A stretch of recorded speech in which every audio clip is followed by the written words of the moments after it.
किसी ने सही कहा है कि अगर इरादे पक्के हों तो रास्ते खुद ब खुद बन जाते हैं। ऐसा ही किसी ने सही साबित भी करके दिखाया है। एक छोटा सा मासूम सा बच्चा जो एक बहुत ही पुराने कस्बे में से एक छोटा सा मासूम सा बच्चा एक ऐसे गांव से जिसका नाम भी कोई नहीं जानता था, ना ही गांव का और ना ही उस बच्चे का। किसी को लगता भी नहीं था कि वो छोटा सा बच्चा, मासूम सा बच्चा बड़ा होकर ऐसा नाम करेगा कि उस गांव को हर कोई जानेगा। मैं जिसकी बात कर रही हूँ आज के समय में वो इंटरनेट पर बहुत धूम मचा रहे हैं और उनका नाम है खान सर। जी हाँ, किस तरह से वो एक छोटे से गांव में रहते थे, छोटे से गांव के प्यारे से बच्चे थे जहाँ की घर की छतें भी लीक करती थी और आज उन्होंने उसी गांव में अपना एक आलीशान घर बनाया है, वो भी खुद की मेहनत पर, जो बाकी सब लोगों के लिए, यूथ के लिए स्पेशली बहुत ज्यादा मोटिवेशन और इंस्पिरेशन का काम करते हैं, पढ़ाते हैं, मोटिवेट करते हैं और उनकी ये जो जीवनी है बहुत सारे यूथ को भी मोटिवेट करेगी। क्योंकि आज के समय में चाहे आप 10,000 की नौकरी कर रहे हैं, चाहे 15,000 की, या फिर कुछ भी नहीं कमा रहे, तो ऐसे यूथ बहुत महंगे महंगे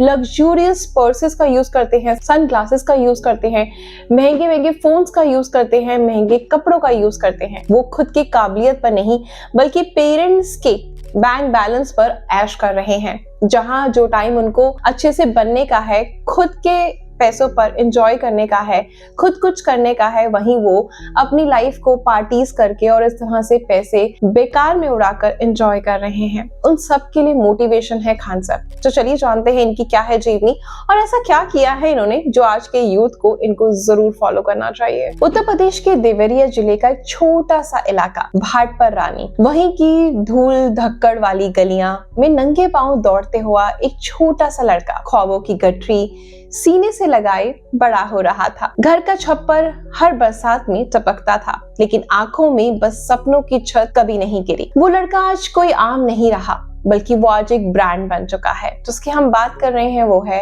ऑलरेडी मैं बताया जैसे कि खान सर। आज खान सर के नाम के आगे किसी परिचय की जरूरत नहीं। पटना में रहकर लाखों छात्रों की जिंदगी संवारने वाले खान सर की आवाज, उनके पढ़ाने का अंदाज और उनके जज्बात, सब कुछ उन्हें भीड़ से अलग बनाते हैं। लेकिन जो लोग सिर्फ आज उनकी कामयाबी देखते हैं, उन्हें बताना जरूरी है कि उनके मुकाम किन राहों से तय किया है। भाटपा रानी की उन तंग गलियों में से उन्होंने अपना बचपन गुजारा है, जहाँ सुबह की शुरुआत किताबों से नहीं बल्कि संघर्षों से होती थी, जहाँ बिजली कम और सपनों की रोशनी ज्यादा होती थी। उन्होंने तमाम कठिनाइयों के बीच पढ़ाई करी, अपने गांव से पटना तक का सफर तय करा और फिर वहां से देश के कोने कोने में एक नई रोशनी फैलाई। आज खान सर के पास दौलत, शोहरत, इज्जत सब कुछ है, लेकिन उनके दिल में आज भी गांव की मिट्टी की वही महक है। शायद इसी लगाव का सबूत है वो आलीशान बंगला जो उन्होंने गांव में बनवाया। शादी से पहले ही उस घर का गृह प्रवेश हुआ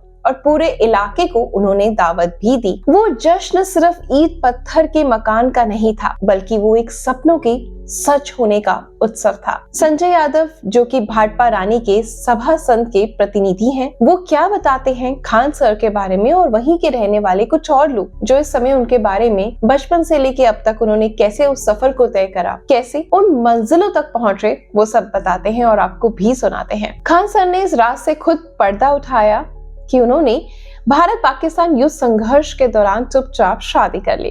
उस वक्त देश युद्ध की स्थिति में था और ऐसे माहौल में उन्होंने अपनी निजी खुशी को सार्वजनिक करना मुनासिब नहीं समझा। शायद यही असली देशभक्ति है, जब खुद की खुशियों भी देश के जज्बातों के सामने छोटी लगने लगे। खान सर सिर्फ एक टीचर नहीं, एक सोच है, एक प्रेरणा है, एक मिसाल है, एक सोच है, एक मिसाल है आजकल के यूथ के लिए, जो सिर्फ आज के समय को सिर्फ घूमने फिरने में, अय्याशियों में, पार्टीज करने में, लग्जूरियस लाइफस्टाइल जीने में, वो भी लोन के बेसिस पर या पापा के पैसों की उधारी पर जी रहे हैं और सोच रहे हैं कि वो बहुत कुछ अचीव कर रहे हैं। सोशल मीडिया ने आज के समय में यूथ को बिल्कुल खराब कर दिया है। दूसरे को देखकर हर इंसान यही सोचता है कि जो चीजें उसके पास है वो मेरे पास होनी चाहिए। उसको पाने के लिए उनको लंबे रास्ते नहीं बल्कि शॉर्टकट चाहिए। लंबे रास्ते पर खुद मेहनत करनी होगी, एफर्ट्स करने होंगे, जो आज के यूथ कहीं ना कहीं इन सब चीजों से बहुत दूर भागता जा रहा है। आपको क्या लगता है, देश का भविष्य उज्जवल होगा या फिर डूब जाएगा? कमेंट सेक्शन में जरूर बताना।